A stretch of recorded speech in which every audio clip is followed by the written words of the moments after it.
로마서 7장.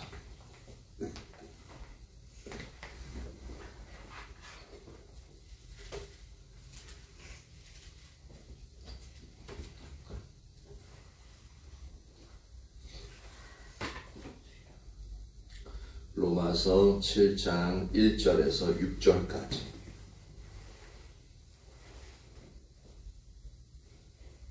로마서 7장 1절에서 6절까지 교독하도록 하겠습니다. 형제들아, 내가 법 아는 자들에게 말하노니 너희는 그 법이 사람이 살 동안만 그를 주관하는 줄 알지 못하느냐. 남편의 남편이 그 남편 생각하면 법으로 그렇게 인받아 만일 그 남편이 죽으면 남편의 법에서 벗어나는. 그러므로 만일 그 남편 생전에 다른 남자에게 가면 음녀라. 그러나 만일 남편이 죽으면 그 법에서 자유롭게 되나니 다른 남자에게 갈지라도 음녀가 되지 아니하느니라. 그러므로 내 형제들아, 너희도 그리스도의 몸으로 말미암아 율법에 대하여 죽임을 당하였으니 이는 가련이 곧 죽은 자 가운데서 살아나신 이에게 가서 우리가 하나님을 위하여 열매를 맺게 하려 하라.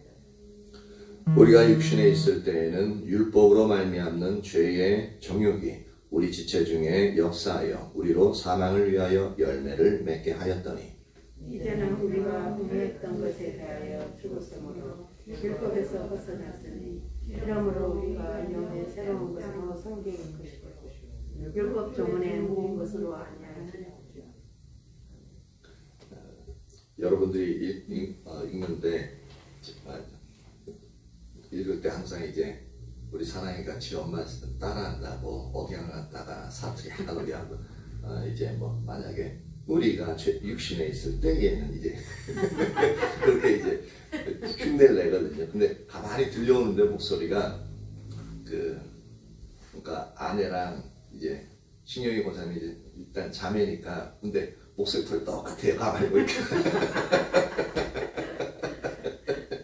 그래서 사랑이가 이게 했던 기억 나가지고 속으로 웃었어요.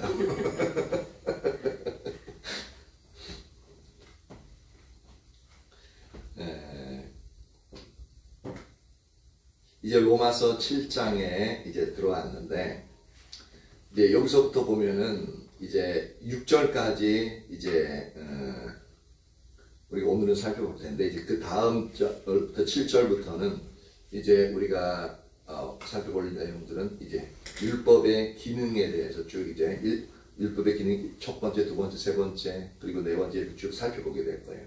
그 전에 이제 첫 번째 1절에서 하는 말이 형제들아, 내가 법 아는 자들에게 말하는 즉 이제 뭐냐면 법을 안다. 이 법은 이제 우리의 헌법이나 이제 도덕법 이제 그런 영역을 말하는 게 아니라 율법을 말하고 있습니다. 즉 성경에 대해서 아는 자들이라는 얘기를 하고 있습니다.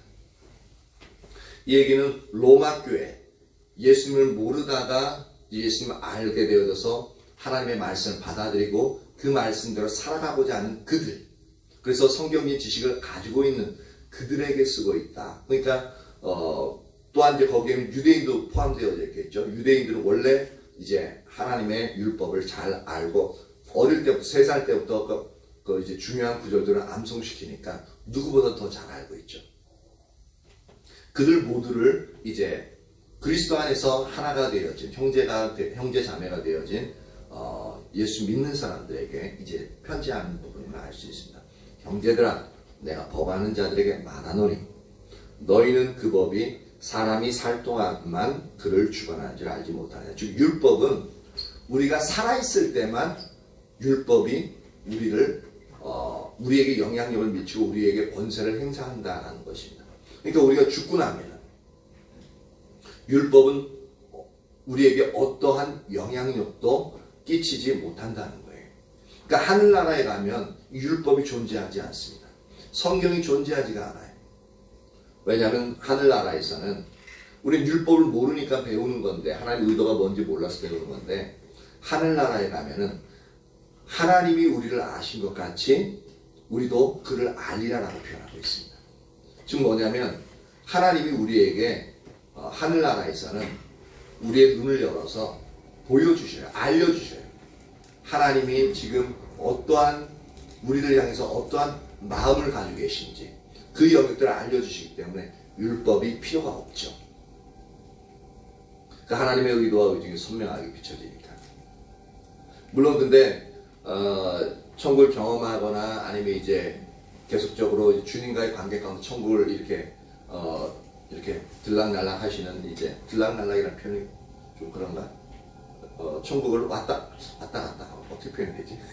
어쨌든 간에 천국을 경험한 분들, 천국이나 지옥을 경험한 분들 보면은 그냥 주님 얼굴만 봐도 지금 현재 주님이 나에게 어떠한 생각을 갖고 계신지 어떠한 말을 하실 것인지 그것이 선명하게 인식이 된다고 그러더라고요. 그러니까 그게 성경에서 말하는 주님이 나를 아시는 것처럼 나도 주님을 알려 얼굴과 얼굴 대면하여 보리라 하는 그 표현인 거예요. 그래서 천국에는 이 율법이 필요 없는데 근데 지금 살 동안에는 우리가 육체로 생명이 붙어있어 이 땅에 살 동안에는 율법에 의해서 우리가 벗어나지 못합니다. 그러니까 이 땅에서 율법에서 벗어나지 못하는 것은 율법을 우리가 예수님 믿은 다음에도 그 율법에 이제 지켜나가야 되는 그러한 부분을 이제 말하고 있음을 볼 수가 있죠. 그러면서 2절과 3절에 남편이 있는 여인이 그 남편 생전에는 법으로 그에게 매인바 되나 만일 그 남편이 죽으면 남편의 법에서 벗어나느니라. 그러므로 만일 그 남편 생전에 다른 남자에게 가면 음녀라. 그러나 만일 그 남편이 죽으면 그 법에서 자유롭게 되나니 다른 남자에게 갈지라도 음녀가 되지 아니하느니라. 이렇게 말하고 있는데 오늘날 이제 좀 생각이 많이 깨어져 있고 페미니즘 즉 이제 여성주의론자들 이제 그런 분들이 이 구절을 접하면 상당히 발끈할 수 있는 거예요. 왜 여자들을 이렇게 하냐, 남자들이 더 외도하고 여자에게 버리고 가는데 왜 이거는 성경에서 여성을 무시한 처사다 이제 막 그렇게 걸고 넘어질 수도 있습니다. 물론 이제 그럴 수도 있긴 있는데 이 부분은 이제 그런 여성을 비하하거나 그런 영역이 아니라 물론 이제 이 당시에 이제 문화적인 측면도 우리가 좀 이해를 해야 돼요. 문화적인 측면에서 여인이 한 남자에게 시집 와가지고 그때는 종속되어진다는 표현을 쓰거든요. 원래는 종속되어지는 게 남편은 아내에게, 아내는 남편에게 둘 다 구속되어지는 게 원래 성경적인 의미거든요. 근데 그 당시에는, 그러니까 가부장적인 그런 문화관에서는 뭐냐면 이 당시에는 아내가 남성의 하나의 소유물로서 인식이 되어지던 그런 시대이기 때문에 이제 그런 부분에서 이제 약간 문화적인 차이가 있는 부분은 우리가 좀 이제 감안하고 들어야 됩니다. 근데 여기서 말하고자 하는 그런 어떤 문화적인 부분을 이제 얘기하고자 하는 게 아니라 설명하고자 하는 부분이 있습니다. 뭐냐면 아까 1절에서 율법이 우리가 살 동안만 우리를 주관한다는 표현을 썼죠. 그래서 그것을 가장 적절하게 그 당시에 언어로서 표현하기 위해서 쉽게 그 로마 교회 성도들이 알아듣기 쉽게 표현하기 위해서 지금 이 예를 들고 있는 겁니다. 그래서 남편 있는 여인이 생전에는 그 남편 생전에는 법으로 그에게 매인바되나 즉 남편의 법으로서 남편의 권위 아래 남편의 주권 아래 매인바되어서 이제 여기서 말하는 이제 3절에 나오겠지만 다른 남자와 함께 지내지 못한다는 얘기입니다. 그러니까 남편을 두고서도 이제 불륜을 피우는 다른 남자에 가는 다른 남자가 더 좋아서 가는 그런 영역을 할 수 없다는 거예요. 왜? 남편에게 매여져 있기 때문에. 그러나 만일 그 남편이 죽으면 남편의 법에서 벗어납니다. 즉 그 전까지 남편이 살아있을 동안에는 그 여인은 아내된 여인은 그 남편에게서 벗어날 수가 없죠. 벗어날 수가 없는데 이제 남편이 죽게끔 되어지면 이제는 그 남편의 법에서 벗어났기 때문에 자유롭다는 겁니다. 그렇기 때문에 3절에 만일 그 남편 생전에 다른 남자에게 가면 음녀라.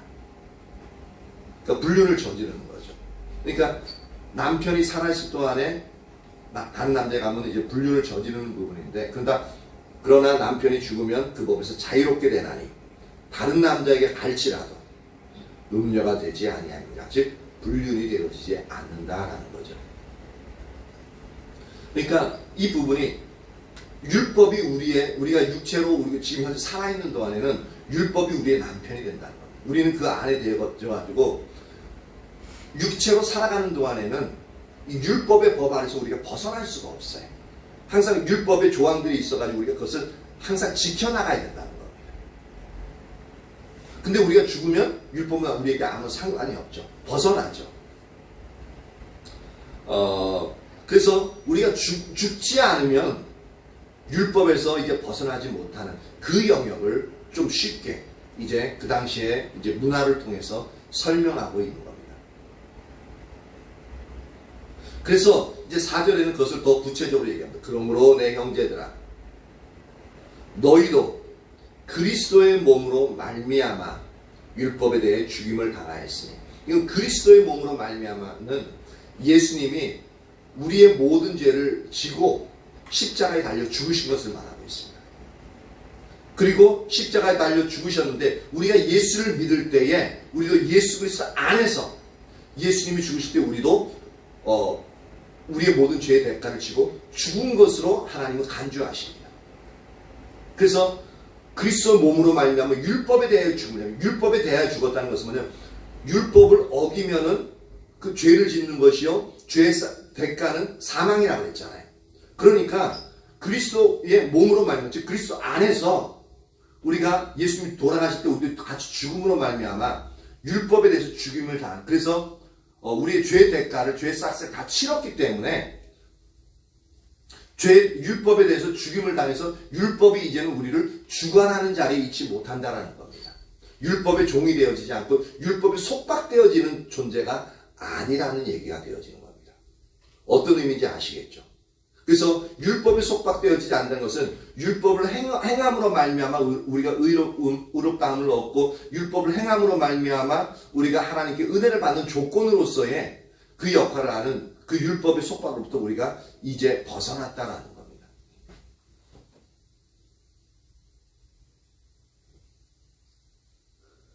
그 율법에 대해서 죽임을 당하였으니 이는 왜냐하면 왜 그렇게 그리스도의 몸으로 말미암아 우리가 율법에 대해서 죽음을 당하냐면은 그 이유가 다름이 곧 죽은 자 가운데 살아나신 즉 이제 예수님이죠. 아까 전에는 남편이 살아있을 때는 다른 얘기 가지 못한다고 그랬잖아요. 가면은 음정화 돼서 불륜을 저지르는, 그러니까 죄를 짓는 영역이라고 그랬잖아요. 그래서 거기서는 절대로 그 남편이 살아있을 동안은 절대로 다른 사람에 갈 수 없다는 것을 강조하는 영역인데, 이제는 우리가 그리스도의 몸으로 말미암아 율법에 죽었기 때문에 우리가 다른 이에게 갈 수 있다는 거예요. 우리가 이제 율법에 속하지 않고 다른 남편을 맞아들일 수 있다는 겁니다. 그래서 다른이 그 죽은 자 가운데서 살아나신 이에게 우리가 가는 거죠. 그래서 우리가 가서 우리가 하나님을 위하여 열매를 맺게 하기 위해서 어떻게 했냐면 그리스도 몸으로 말미암아 율법에 대해서 죽임을 당하였다라는 겁니다. 그래서 율법에 속박되어진 법에서 벗어나서 이제 그리스도의 법 아래로 이제 나가게 되어서 하나님에 대해서 열매를 맺는 자들이 되었다라는 겁니다. 어떤 의미인지 아시겠죠? 그럼 여기서 하나님을 위하여 열매를 맺는다라는 표현에서 그럼 하나님을 위해서 열매를 맺는 게 뭐냐라는 거죠. 그것은 우리가 앞서 6장에서 살펴봤던 부분을 우리가 이제 힌트를 얻을 수가 있습니다. 6장 22절 한번 봅니다. 6장 22절에 보면 그러나 이제는 너희가 죄로부터 해방되고 하나님께 종이 되어 거룩함에 이르는 열매를 맺었으니 그 마지막은 영생이니라. 여기서 보면 하나님께 종이 되어 거룩함에 이르는 열매를 맺었으니 이미 열매를 맺었다라는 겁니다. 무슨 열매? 거룩함에 이르는 열매를. 즉 이거는 우리가 지난주 살펴봤듯이 거룩함의 열매라는 겁니다. 이것이 이미 맺었다라는 표현을 쓰고 있는데 이게 이제 원문은 현재형이라고 얘기했었잖아요. 그래서 예수님을 믿을 때 성령이 그러니까 예수를 믿을 때 예수님의 보혈로 우리의 머리끝에서 발끝까지 과거, 현재, 미래의 모든 죄가 사함을 받고 정결케 되어지잖아요. 정결케 되어지는 그 순간 어떻게 해요? 성령님이 우리 안에, 거룩한 성령이 우리 안에 들어오실 수 있는 조건이 되어진다는 겁니다.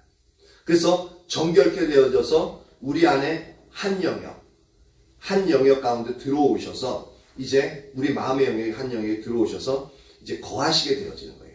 그 거하시게 되어지는 부분이 좀 이따 배우겠지만 그 예수 그리스도의 영, 성령이 거하시는 그것을 그 영역을 속사람이라는 표현을 씁니다. 즉 주님의 성령으로 새롭게 되어진, 새롭게 태어난 자라는 얘기입니다. 그 열매가 바로 거룩함의 열매입니다. 그래서 우리가 예수님을 믿으면 그 즉각 의롭다 된 칭의를 얻잖아요. 그렇죠? 칭의를 얻는 것처럼 우리가 거룩함을 이루는 열매를 맺게끔 되어지는 겁니다. 그리고 19절에 보니까 어떻게 되어져 있어요? 너희가 육신이 연약함으로 내가 사람의 예대로 말하노니 전에 너희가 너희 지체를 부정과 불법에 내주어 불법에 이른 것 같이 이제는 너희 지체를 의에게 종으로 내주어 거룩함에 이르라. 여기는 이제 아직까지 거룩함을 이루지 못하고 계속적으로 거룩함에 우리의 삶 가운데서 살아나가야 될 것을 얘기하고 있잖아요. 그렇죠? 그러니까 거룩함에 예수님 믿음으로 말미암아 거룩함에 이르는 거룩함의 열매를 즉 성령의 거룩한 열매를 우리가 맺고 그 거룩함이 이제 우리가 우리의 삶 가운데서 이제 살아가면서 계속적으로 하나님의 말씀을 따라 삶으로 말미암아 하나님의 거룩함을 이루어가는, 거룩함의 성품에 닮아가는 그 자리로 나아갈 것을 얘기하고 있는 거죠. 우리가 의롭게 되어졌고 또한 지속적으로 하나님의 말씀을 따름으로 말미암아 계속적으로 의롭게 되어지는, 그래서 성화의 단계가 이제 되어지는 그 영역하고 동일하게 표현된다라고 말씀을 드렸습니다.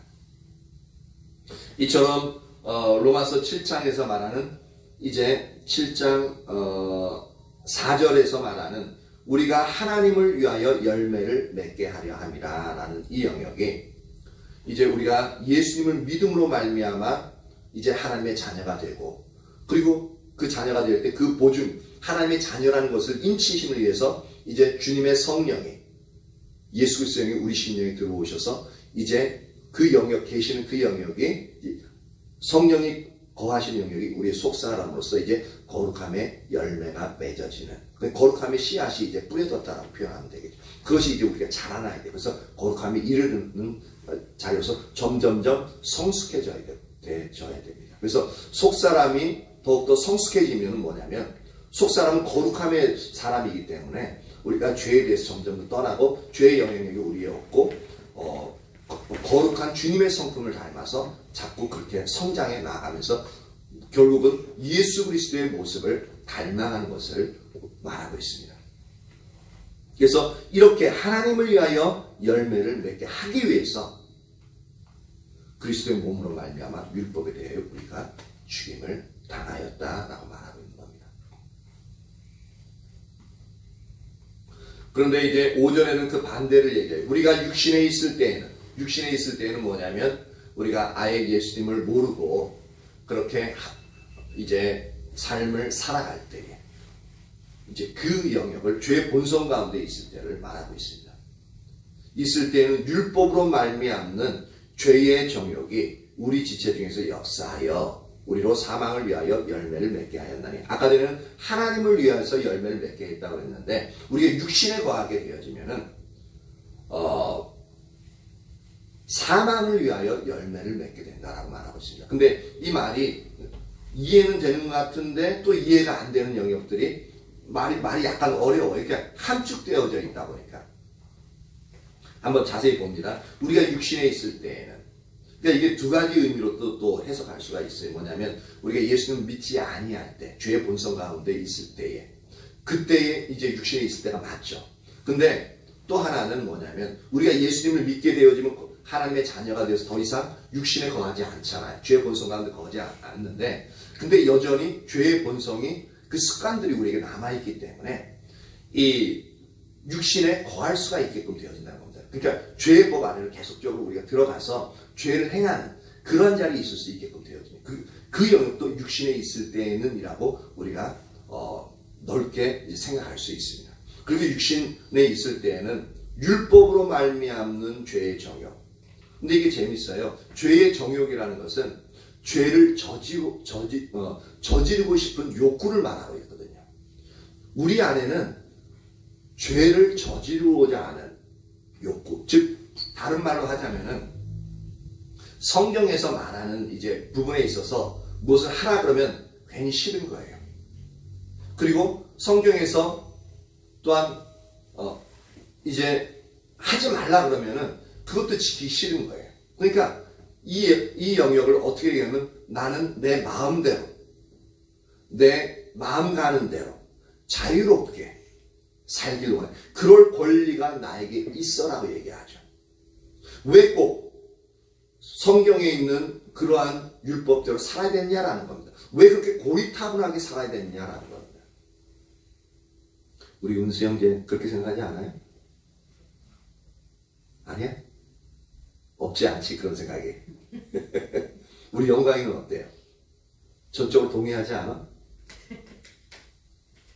왜 또 날 가지고 그러냐 하면서 딱 쳐다보는 것 같은데 어떻게 생각해요? 질문 내용이 뭐예요? 어머나. 넘어갈게요. 잘 들어. 알면서 그러는 거지. 몰라. 주여 은혜를 부어주십시오.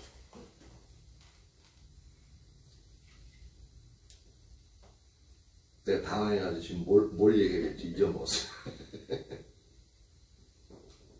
우리 아들을 위해서, 우리 딸을 위해서, 그리고 은수를 다음 세대를 위해서 기도가 좀 많이 필요합니다. 근데 이것은 다음 세대 간의 문제가 아니고요. 우리에게도 지금 현재도 우리 마음속에 이 영역들이 있습니다. 근데 왜 하필이면 율법으로 말미암는 죄의 정욕이라고 표현하고 있냐는 겁니다. 그러니까 아까 얘기한 것처럼 율법에서는 하라, 하지 말라라고 하고 있잖아요. 근데 하라, 하지 말라고 하는 것이 잘못된 거냐라는 거죠. 실제적으로 성경에 보면 율법을 행함으로 말미암아 우리에게는 하나님의 생명이 넘치게 되어진다라고 표현하고 있습니다. 출애굽할 때도 너희가 내 말씀을 잘 듣고 지키면은 애굽 사람들에게 내렸던 것과 같은 그러한 질병이나 재앙이 너에게 이르지 않고 너희는 이제 생명 가운데서 축복 가운데서 지내게 될 것을, 즉 율법을 지키는, 하나님의 법을 지키는 것이 유익한 것임을 수도 없이 얘기하고 있습니다. 성경에서 말하는 율법은요, 하나님의 말씀은 우리에게 생명을 주는 법입니다. 우리에게 풍요를 주는 법이고 우리에게 있어서 불가능을 가능케 만드는 것이 뭐냐면 하나님의 율법이에요. 우리가 넘어졌을 때 다시 일어날 수 있게 해주는 생명의 말씀이고요. 그리고 우리가 필요가 있을 때 그 필요를 채워줄 수 있는 근원이 되어진 것이 이 하나님의 말씀, 하나님의 진리가 되어집니다. 이처럼 하나님의 말씀, 하나님의 율법은 우리에게 너무나도 소중한 것이고 필요한 것이고 선합니다. 그런데 그럼에도 불구하고 이제 그 율법은 뭐냐면 우리에게 하라, 하지 말라는 이 두 가지 언어로서 이제 우리에게 요구를 하죠. 그쵸? 근데 그렇게 요구하다 보니까 이 율법을 말하는 죄의 정욕이 우리 지체주스 역사, 이건 죄의 정욕이 역사했다는데 그 죄의 정욕이 우리 가운데 있어요. 있는데 실제로는 사단이 그 뒤에서 우리 죄의 정욕을 자극하는 거죠. 아까 얘기한 것처럼 너 어떻게 그때로 그렇게 사냐, 다른 사람들 봐라, 어디 너처럼 그렇게 고리타분하게 사냐, 약간 그것을 일탈해가지고 하면은 그 얼마나 짜릿하고 얼마나 자유로우면서 너에게 행복과 쾌감을, 즐거움을 주는지 몰라. 그렇게 우리를 유혹하죠. 그러면서 그것을 네가 소중하기 때문에, 이 세상에 가장 소중한 존재이기 때문에 너는 네가 원하는 대로 살 권리가 있다라고 얘기합니다. 물론 그 말은 맞죠.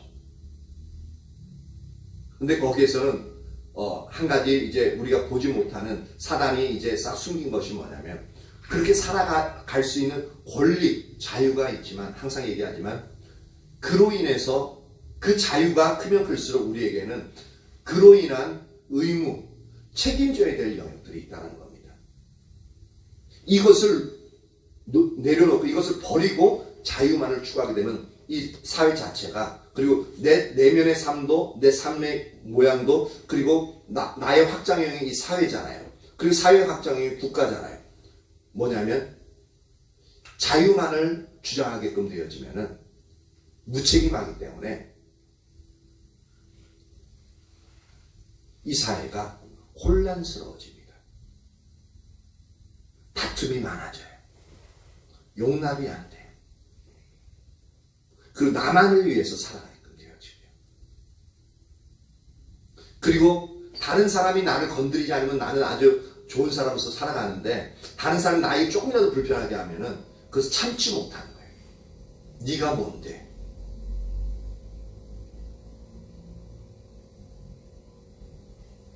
날 그렇게 대하냐? 근데 한 번 더 생각하면 내가 소중하듯이 다른 사람도 소중한 존재거든요. 그렇잖아요. 내가 너무나도 소중하다면 다른 사람도 그 사람에게는 그 사람이 너무나도 소중한 존재입니다. 그러니까 너무나도 소중한 존재들이 같이 어우러져 살려면 어떻게 되어져야 돼요? 경계선이 있어야 되고, 배려가 있어야 되고, 용납함이 있어야 되잖아요.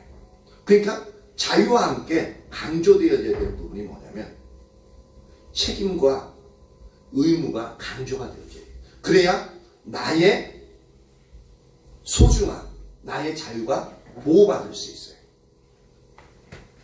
근데 이렇게 생각할 수도 있어요. 그 책임과 그 의무를 하려다 보면 내가 하고 싶은 걸 못하는 제한되어지는 영역들이 있잖아요. 그래서 그것이 나는 싫다라는 거고, 거기에 매여있기 싫다라는 거거든요. 근데 그것은 자유에서 벗어난 방종이고, 그 방종은, 그러니까 원래 기준에서 벗어난 그 자유 방종은 다른 사람을 파괴해버립니다. 그래서 문제가 되는 거예요. 그래서 거기에 대해서 그 자리까지 선을 넘지 못하도록 책임, 의무가 부여되는 겁니다. 그러면은 자유와 책임에 있어서 나의 소중함이, 나도 소중하고 다른 사람도 소중함들이 그렇게 보호가 되어져요.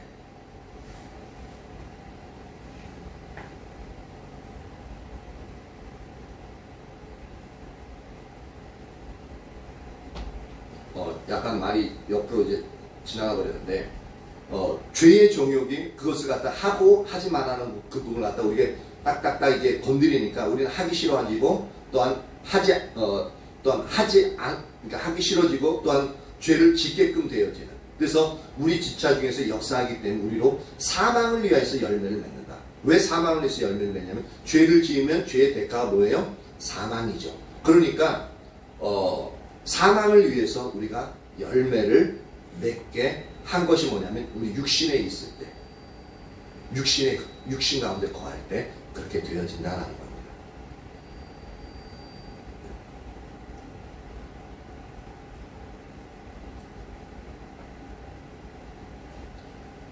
(6절) 이제는 우리가 얽매였던 것에 대하여 죽었으므로, 즉 우리를 얽매고 있던 건 뭐예요?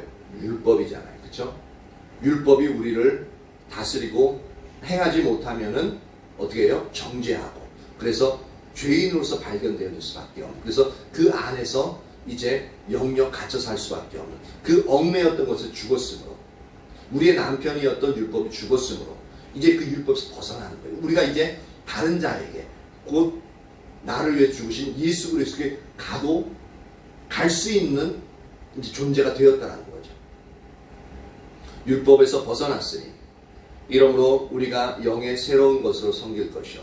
영의 새로운 것, 즉 영은 성령님을 말하는데 우리가 성령의 새로운 것으로 섬길 것이요. 여기 섬긴다는 것은 하나님을 섬기는 부분입니다.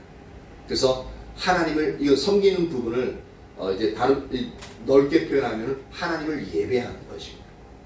그래서 우리는 우리의 삶을 통해서 하나님을 섬기는데, 즉 삶을 통해서 찬미의 제사로서 우리의 삶이 하나님께 예배드리는 그런 영역에서까지 확대되어지는 섬김을 말하고 있습니다.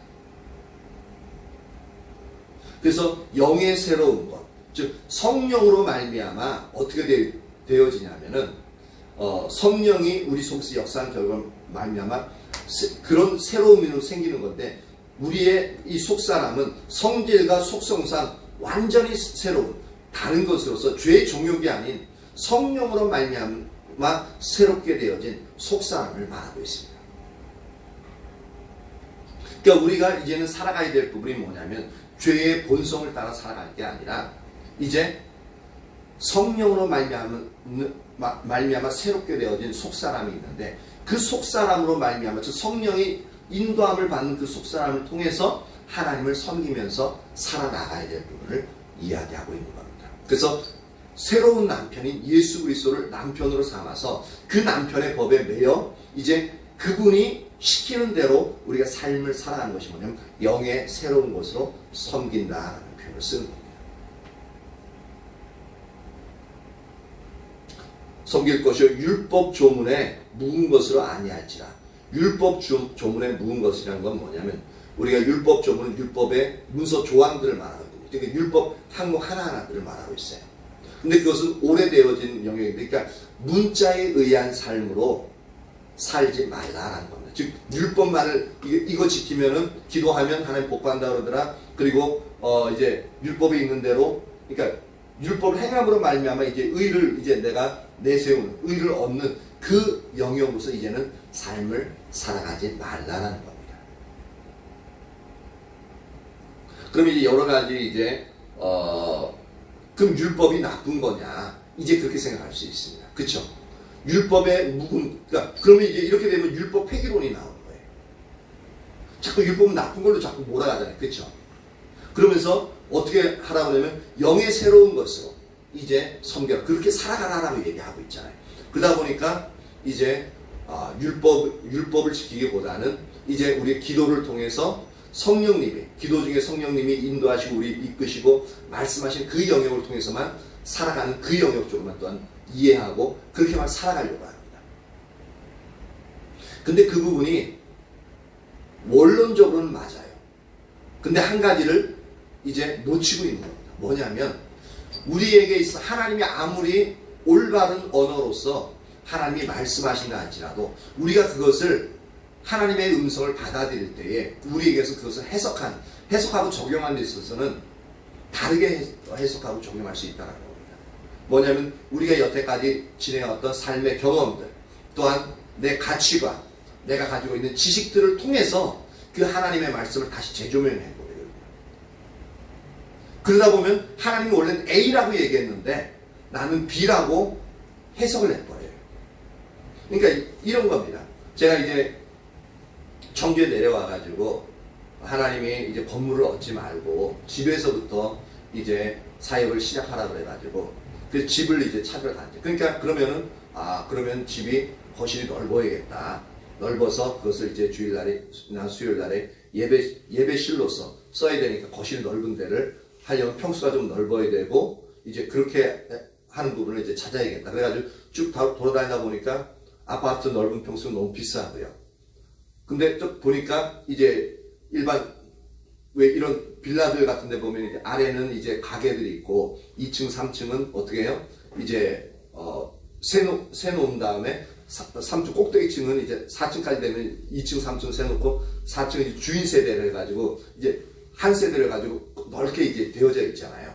그러면은 방 한 3개에다가 그 중간 거실이 되게 넓거든요. 그런 거 하면 생각하고 이제 찾아다녔어요. 근데 한 번 딱 갔는데 그 지어진 지 1년밖에 안 됐는데 거실도 넓고 제가 딱 생각하던 그 모양 그대로 딱 있는 거예요. 이야 되게 넓네. 좋다. 그게 한 40평 30에서 40평 정도 되는 것 같았어요. 그럼 딱 맞잖아요. 제 생각하고는. 그래서 이런 데인가 보다 하고 했는데 갑자기 띠리링 전화가 왔어요. 전화가 왔는데 누구한테 왔냐면 이 신경이 권사님한테 전화가 왔어요. 전화가 와가지고 그러니까 동생 내니가 와서 청주에서 한다니까 신경이 쓰이잖아요. 그래서 이 교차로나 이제 그런 집 내는 걸 막 찾아봤나 봐요. 그래서 어디에 물건이 한 10대가 있는데 일반 주택인데 한번 가서 보래는 거예요. 근데 저는 이미 마음을 결정했기 때문에 가기 싫었거든요. 근데 어떻게 해요? 그래도 손이 사람이잖아요. 가는 척은 해야 되잖아요. 그래서 갔어요. 근데 이미 마음이 그쪽에 빼앗겨 있고 혹시 다른 사람이 이제 찜할까봐 가계약금까지 100만 원 걸어놓고 왔어요. 100만 원인가 50만 원인가. 하여튼 한 그 정도의 돈을 걸어놓고 왔어요. 그러니까 거기 하겠다는 얘기잖아요, 저는. 그래서 딱 왔는데, 이제, 복대 이동에 이제 주택, 이제 일반 주택가에 가가지고 봤는데, 집이 오래됐고 또 주인이 별로 이제 손을 안 써가지고 허름하고 시커멓고 막 쓱 보니까 막 이제 막 금두가 있고 영 보기 안 좋은 거예요. 그래서 그냥 픽 둘러보고 그냥 나왔어요. 나와가지고 이제 마음이 저기 가 있으니까 더 이제 자세히 안 보게끔 되어지는 거죠. 근데 딱 나오는데 대문 딱 나오는데 마음에 확 소용돌이가 치는 거예요. 왜 그러지? 그래서 하나님 뭐 다른 말씀하시려고 그러나? 그러 싶어가지고 그때 차를 이제 몰고 왔으니까 그 주차장도 차 들어가가지고 하나님 이런 마음 주신데 우리 같이 한번 기도해보자. 기도하는데 저한테는 어떤 감동도 없는 거예요.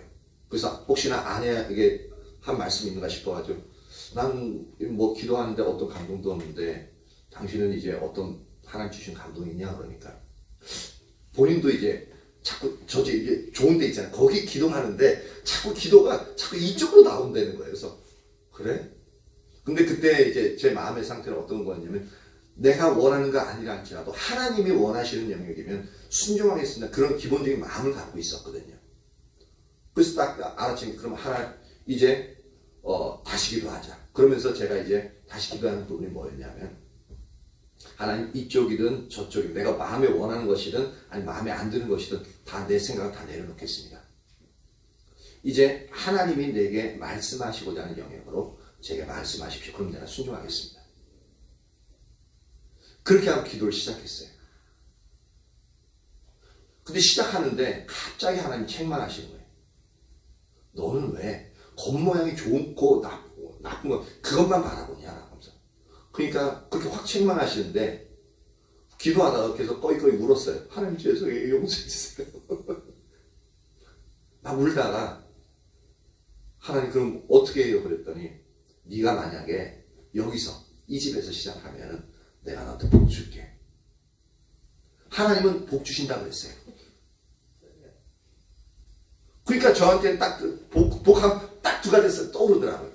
첫 번째, 물질적인 어려움이 없겠구나. 그것만 해도 얼마나 안심이 되어져요. 아니 보장보험을 받은 거잖아요. 두 번째, 하나님이 성도들을 많이 보내주시려나 보다. 그럼 뭐 이제 모이면 좁으니까 금방 이제 나와서 개척할 수 있잖아요. 그러니까 전 그렇게만 생각하고 오케이 하나님 하겠습니다. 이게 바로 하나님 분명히 복이라고 얘기했는데 제가 생각한 세상적으로 경험하고 아는 복은 그 두 가지밖에 없었던 거예요. 그 이상도 그 이하도 아니라 그거 두 가지만 딱 생각났습니다. 그러니까 제가 복에 대해서 알고 있는 건 그게 전부였던 거예요. 그러니까 함정에 빠진 거예요, 저는. 그러니까 하나님 뜻을 잘못 알아듣는 거죠. 어차피 근데 거기에 들어가는 건 순종을 했어요. 순종을 했는데 잘못된 인식을 가지고 순종을 한 거죠.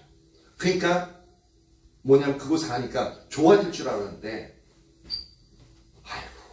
그렇게 힘든 너무 힘든 그것도 몇 년 동안 있어 그것도 아니고 무작정 얼마나 힘든지 몰라요. 근데 그 과정 중에서 세무결 선교를 만나고 그 세무결 선교에서 이제 성경을 공부하고 배우다 보니까 그때 알았던 것이 복은 신명기 30장 20절에서 말하는 것처럼 복은 하나님 그분 자신이라는 걸 배운 거예요. 그리고 제가 생각했던 그 복은 그 하나님 자신, 그 복 대신, 복 자체 대신 그 하나님을 온전히 내 삶 속에 믿고 신뢰하고 그분을 사랑하고 따를 때에 그 복이 이제 부수적으로 주어지는 영역들이었던 거예요. 근데 저는 복이 그것밖에 안 보인 거예요. 그래서 하나님이 말씀하시는 아무리 우리가 하나님의 음성을 그렇게 듣는다 할지라도 그것이 잘못될 수 있다는 거예요. 잘못 해석할 수 있다는 겁니다. 그러니까 잘못 적용이 되어지는 거죠. 그리고 그것이 적용했을 때 잘못되어지면 뭐가 잘못된 건지 전혀 알지 못해요. 난 하나님의 음성을 듣고 그렇게 이제 적용해서 갔는데 다 잘못된 내가 예상했던 결과 다른 게 나와요. 그러면은 분명히 하나님이 하라는 데는 이게 하나님을 원망하게 되어지는 거죠. 이게 뭐냐? 그러니까 하나님의 음성만 듣고 따라간다는 그 영역에서 함정이 거기가 그 부분에 있을 수 있다는 겁니다. 반드시 그렇게 옵니다. 왜? 올바른 기준이 우리 속에 없기 때문인 거죠. 그래서 이 하나님의 율법을 폐기하는, 율법이 더 이상 쓸모없다고 얘기하는 건 절대적으로 잘못된 겁니다. 우리가 예수님 믿고 나면 올바른 성경적인 교리, 하나님이 의도하시고 의미하시는, 그러니까 하나님의 길들, 하나님 그분 자신이 어떠한 분인지를 정확하게 배우고 정확하게 습득하고 그것을 통해서 하나님 추구해 나가는 영역들이 절대적으로 필요한 거죠.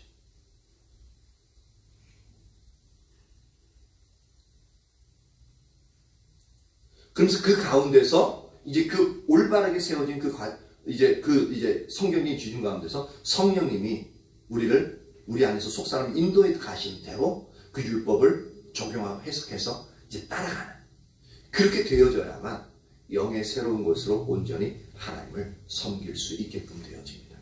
그래서 이 부분에 있어서 6절까지는 그렇게 이제 그러면 율법의 폐기론자들 이제 얘기할 수도 있기 때문에 이제는 율법의 기능들을 하나하나 설명하고 있습니다. 그래서 이것은 이제 다음에 이제 살펴보도록 하고요.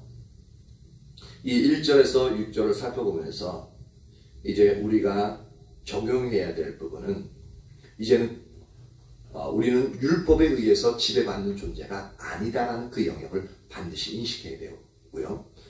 그리고 율법에 의해서 지배받지 않은 그 율법에서 정죄받는 자리에 있는 존재도 기본적으로는 아니다라는 것입니다. 그리고 우리는 오직 하나님께 속해서, 예수님께 속해서 이제 영의 새로운 것으로서 하나님을 섬기는 자가 되었다라는 거죠. 근데 우리가 보기에는 내가 항상 죄를 짓는 자리에 있다 보니까 이 영역을 받아들이기가 껄끄러워요. 왜냐하면 나는 여전히 죄 가운데 있고 죄를 좋아하는 자리에 있다 보니까 여전히 죄책감과 정죄감이 우리 속에 남아있을 수 있습니다. 근데 성경은 말하는 것은, 분명하게 선언하는 것은 뭐냐면 우리는 영의 새로운 것으로 이제 주님을 섬기는 존재가 되었고 하나님의 자녀로서 거룩함의 열매를, 하나님에서 거룩함의 열매를 맺는 존재들이 되었다는 겁니다. 이미 거룩함의 열매가 맺어있고 의의 열매가 맺어서 의롭고 거룩한 존재가 이미 되었습니다. 그리고 거기서 이제 더 의로운, 이제 우리가 하나님 말씀을 따라 살면서 계속 의로움이 계속적으로 우리에게 이제 적용되는 의를 이루어가는 존재고, 또한 거룩함을 더욱더 거룩함의 존재로서 성장해 나가는 그러한 존재로서 우리가 부르심을 받았습니다. 근데 이제 나중에 이제 7절부터 보면은 죄의 법과 의의 법이 함께 우리 속에 있음으로 말미암아 그로 인한 갈등이 엄청나게 심하게 일어나는 영역들을 이제 밑에서 설명하고 있습니다. 그렇다 할지라도 우리 근본적인 자아 정체성은 뭐냐면 의로운 자라는 겁니다. 그리고 거룩한 자라는 거예요. 그리고 이것을 온전히 유지하기 위해서 우리가 이제 예수 그리스도 십자가를 날마다 의지하고 그 안에서 항상 새롭게 되어져서 이제 다시 거룩함에 이르는 열매를 맺고 의롭게 되어지는 삶을 살아가는, 그래서 하나님을 기쁘시게 하는 삶을 살아가는 자로서 우리가 나가야 한다는 것입니다. 이러한 은혜가, 그리고 은혜가 저와 여러분 모두에게 있고 또한 이 하나님의 말씀이 우리에게 선명하게 인식되어져서 우리 근본적으로 어디에 속한 자인지 분명히 알아서 거기서부터 출발하는 자가 되어지기를 예수님의 이름으로 축복합니다.